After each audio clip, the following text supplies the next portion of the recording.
Hello. Hello. పోనీరా నువ్వు. ఓన్ని కాదు sir, ఓతిని. కొత్తగా వచ్చిన కానిస్టేబుల్ కామాక్షి. కొత్తగా వచ్చిన కానిస్టేబుల్ కామాక్షి. అచ్చా, పాత ఆయనకి ఏమైతావు మరి? ఎస్ఐన్ అవుతాను సార్. నువ్వు ఎస్ఐ అయితే నేనేం చేయాలి? స్టేషన్ ముందు కూర్చొని 100 దేవుళ్ళే కలిసి వచ్చిన అమ్మా నీలాగా చూడలేరమ్మా అని స్టీల్ ప్లేట్ పట్టుకొని అడుకో అన్నా. Sorry sir. Sorry sir.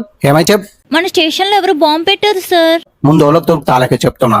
అది బాంబు సార్. సుతిలి బాంబా, ఉల్లిగడ్డ బాంబా? Time bomb sir. Tick tick అని సౌండ్ వస్తుందా? వస్తలేదు సార్. అయితే బ్యాటరీ ఖరాబ్ అయింది. నువ్వు దుకాణానికి పోయి కొత్త బ్యాటరీ తీసుకురా. నేను కూర పొయ్యి మీద వేసి కుక్కని పట్టుకొని వస్తున్నా. కుక్ ఎందుకు సార్? కుక్కనే కదా ఆశను చూసి బాంబు దొరకబడుతుంది. దొరకబట్టిన బాంబుని పండ్లతో పట్టుకపోయి హుస్సేన్ సాగర్లో పడేస్తుంది. దెబ్బకు బాంబు కుక్క రెండు కలాస్. కుక్క చచ్చిపోద్దా సార్? ఆవు 4 అక్కలు అవుతుంది. పాపం సార్.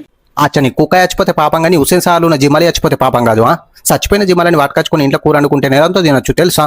నేను చేపలు తినను సార్, ముళ్ళంటే భయం. భయపడకు బుజ్జి. ముళ్ళు తీసి ముద్ద కలిపి నేను పెడతా కదా నీకు. సాయంత్రం 6 గంటలకు వచ్చే నువ్వు అన్నం కూర అని పెడతా. Okay sir. మరి నాకు ఒక పెళ్ళం కూడా ఉంది, ఏం కాదా?